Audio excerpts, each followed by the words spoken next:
hablar de cocina molecular. Y desde que hemos inaugurado esta sección en el programa, siempre tenemos dos columnistas, dos invitados, y encima son padre e hijo. Damián y Néstor de Lorenzi vinieron de Rosario y habitualmente uno es chef, que es el más joven. Esto en general suele ser al revés. El padre es el que es chef y el más joven es el que estudió, el doctor en bioquímica, y él explica. Acá es Se dio vuelta la tortilla. Bueno, digamos, el asunto... Bueno, pero no está mal ser chef. Seguro. ¿Desde cuándo sos chef? ¿Qué edad tenés vos? Yo tengo 28 años. 28 años. ¿Y sos chef Los 18. de los 18? Cocinero, después ¿Te me hiciste fui chef? formando. Bien. ¿Y vos desde cuándo sos bioquímico? De los 23 años. Y ahora tenés 28, o sea que está más... No. Bueno, el asunto es así. Yo veo que acá hay nitrógeno líquido. Sí. Hace mucho tiempo en la facultad, en Exactas, de la UBA, no de la Universidad Nacional de Rosario, yo tengo dos amigos que se dedican a hacer física nuclear, Miguel y Jorge Davidson. Y los detectores, digamos, los tenían constantemente sincronizados, ensamblados, etcétera, y el nitrógeno líquido era vital para mantenerlos refrigerados. Entonces íbamos, te estoy hablando del año 70 y pico, ¿no? La Tierra estaba caliente todavía, vos no habías nacido.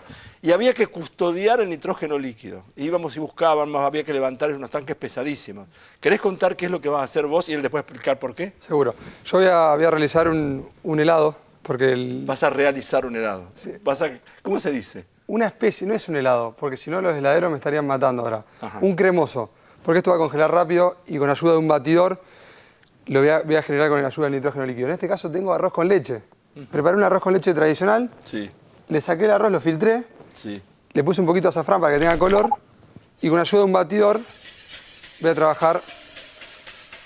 ¿Qué le estás tirando? Le estoy agregando nitrógeno líquido a menos 195 grados de temperatura. ¿Cuándo me voy a dar cuenta que está listo?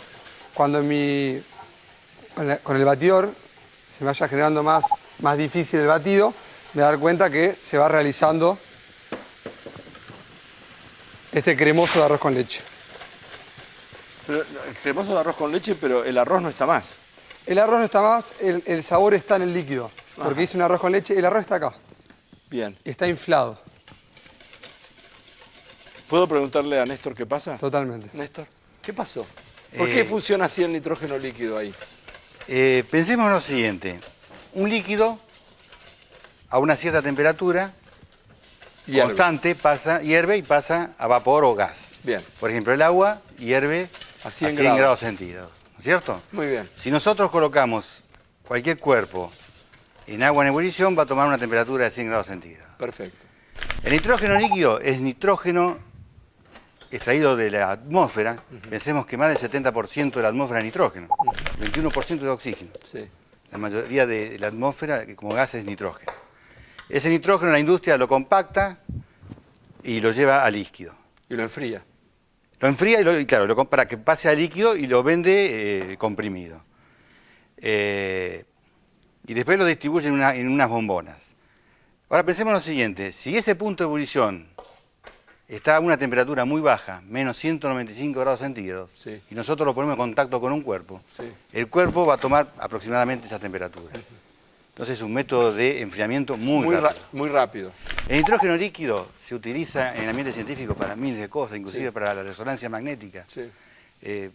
El uso en una facultad de ciencia es vital. Es vital. Cierto. Es vital. Ahora, entonces, él lo que está haciendo ahora es lo siguiente. Él quiere hacer un helado rápido. Rápido. Pero aparte, después de Damián, yo le voy a explicar en qué se diferencia este helado de los helados comunes. ¿Es en su mejor textura. esto o peor? ¿Eh? ¿Es mejor o peor? No, mejor, mucho Esto es mejor mejor. porque lo hace tu hijo. Sí, No, pero aparte de eso, ¿es mejor porque tiene mejores propiedades? No, por mejores propiedades no.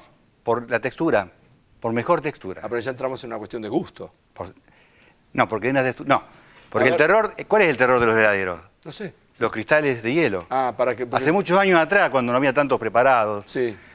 tantos estabilizantes y todo eso, el terror de los heladeros era cuando uno tomaba helado y encontrar cristales. Cristales, gruesos. claro. Bueno, Todavía eso con existe esto, eso. bueno, esto es imposible. Imposible. ¿Qué estás haciendo ahora? Porque te veo haciendo Adrián. palomitas, ¿no? ¿Qué es? Sí, hacer palomitas. Sí. Ahí tengo la cremosidad que hablaba, Parece crema... ¿Sabés qué? Parece crema pastelera. porque le puse azafrán, para darle un poquito de... ¿Viste? Este es de los chefs. Sí. Ahí tenemos un cremoso helado bien frío de arroz, con gusto a arroz con leche. Ahora, debe ser tan frío que yo no me querría poner eso en la boca, la verdad. No, bueno, ahora baja la temperatura. El Sí, problema... entonces deja de ser helado. No, bueno... ¿Qué temperatura está un helado normal y esto comparado? ¿Alguna idea? Un helado porque eso normal. después va tomando temperatura. Bueno, un helado también. Pero digo, normalmente cuando uno va a una heladería y toma un helado, ¿a qué temperatura está? Y Más o menos. generalmente entre menos 10 por ahí. Menos 10, menos 20, sí, por menos supuesto. 8. ¿Y esto a principio cuando sale está a menos 195? No. No, es líquido. Y totalmente, aparte es inocuo, así que no hay problema. Bien. El problema no se te pegue la lengua acá, porque queda pegada en el... No le iba a poner ahora No. lengua ahí, pero Y por otro lado tengo una espuma de coco, una espuma simple, leche de coco, un poquito de gelatina para estabilizarla y nitrógeno líquido. Acá empieza el tema de jugar con la visualidad, con las texturas en este tipo de cocina, ¿no? A ver. Con ayuda de sifón voy a generar... ¿Vos que sos un chef molecular? No, yo soy chef y puedo hacer esto porque lo sé gracias a mi papá que pude empezar a hacerlo en la facultad, en el laboratorio. Pero soy cocinero, me gusta cocinar asados y me gusta cocinar esto, me gusta cocinar. Bien. Y darle de comer a la gente. ¿Esto que estás haciendo ahora que son palomitas? Claro, es un poco... Cuando te salpicás me preocupa porque si normalmente uno estuviera con una olla, con agua hirviendo y hace lo que haces vos, se quemaría vivo. Ya como me estoy quemando, ¿no? Te estás quemando, me imaginé. Explícame, Néstor, ¿por qué puede hacerlo esto? ¿Era No, así? lo que pasa es que es como todo, o sea, conviene ser más papita que el papa cuando uno maneja ciertas cosas. Por ejemplo, aconsejar cuando uno maneja nitrógeno líquido usar anteojos, usar unos guantes no de plástico. Imagínate un guante de plástico en contacto con nitrógeno líquido. Pero él pone la mano. Lo que pasa es que cuando uno está habituado a trabajar con nitrógeno, cuando uno está habituado a trabajar, lo respeta. Es más peligroso trabajar con fuego que trabajar con nitrógeno líquido. El nitrógeno líquido enseguida se evapora. Muy bien. ¿Vos terminaste de hacer esto Sí, también? ya está. Unas palomitas de coco. Pues ya lo sé. ¿Y esto como qué sabe? ¿Como coco? Sabe como coco. Y aparte, el nitrógeno le da un tostado interesante. Un tostado sin que se note que está Sí, tostado. y adentro está húmedo. Es muy interesante, Adrián. ¿Y es crocante afuera? Es crocante por fuera, húmedo por dentro, que gusta a coco. Y es muy interesante para acompañar un postre o una entrada. ¿Por qué no? Se llaman Damián y Néstor de Lorenzi. Uno es doctor en bioquímica, el otro es chef. Uno cocina, el otro explica. Me imagino que algunas veces se separan. O cada vez que vos vas a cocinar algo, vas con tu viejo. No cocina ni Únicamente huevo, la televisión. No cocina ni un huevo frito, pero es buen bioquímico. Nosotros seguimos en el programa, seguimos ahora en Científicos Industria Argentinas.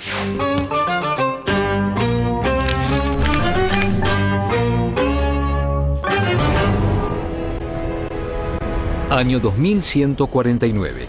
En todo el planeta se agotan los recursos naturales y el aire se vuelve irrespirable. La humanidad está al borde de la extinción. En la serie estadounidense Terra Nova, un equipo de científicos descubre una fractura en el tejido del espacio-tiempo que permite viajar al pasado. Un grupo de pioneros viaja 85 millones de años hacia atrás, cuando el planeta todavía era habitable. El físico Diego Correa nos da su mirada científica sobre los viajes en el tiempo de Terra Nova. Aquí no dan demasiados detalles acerca de cuál es el mecanismo que permite la apertura de este portal que conecta con el pasado 85 millones de años atrás. Es como si hubiera un horizonte entre uno y otro lado del portal, es decir, que solo se puede atravesar para viajar del presente al pasado, pero no se puede retornar. El uso del concepto en este caso parece correcto porque existe el concepto de horizonte de eventos en la teoría de relatividad general. Un horizonte de eventos es una frontera entre dos regiones del espacio-tiempo que precisamente solo se puede atravesar en un sentido, es como un punto de no retorno. Por más energía que uno invierta en acelerarse, nunca es capaz de alcanzar ese horizonte que se va quedando cada vez más lejos. Es decir, la única manera de alcanzarlo sería viajando a una velocidad superior a la de la luz, y eso en relatividad general no es posible. Kara? Oh my God, Josh. It's really you. I missed you. Does this mean it's true? What they're telling me about being on the next pilgrimage? I promised you I'd get you here. Kept your promise.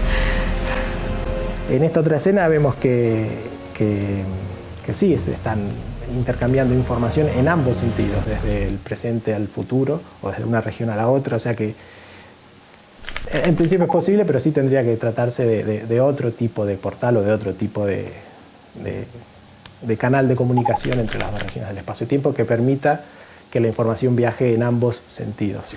Existen ciertos agujeros de gusano que son soluciones hipotéticas de la teoría de la relatividad y bueno, a través de ese agujero de gusano, si no hay ningún horizonte, la información podría viajar en ambos sentidos y podrían comunicarse como se ve en esa escena. Con o sin razón científica, los protagonistas igualmente viajaron al pasado y 85 millones de años atrás se encontraron con la luna demasiado grande en el cielo. Y bueno, una de las hijas explica que bueno, la luna no fue siempre así de grande, solo que la luna, dado que se está alejando de la Tierra mientras está orbitando, viajando 85 millones de años en el tiempo, la luna estaba más cerca y por eso se veía más grande. Was it always so big? Not always. It moves about half a centimeter away from the Earth every year. So it's much closer than it was yesterday. You mean tomorrow? El fenómeno es correcto. Lo que no es correcto es la escala. O sea, si uno calculara cuánto hubiese variado la distancia de la Luna en este periodo de 85 millones de años, la variación hubiese sido de un 1% y difícilmente se pueda distinguir a simple vista. What is it? You've got to be joking. It's the probe. You know, the one they sent through when they first discovered the time fracture. How can you not know that?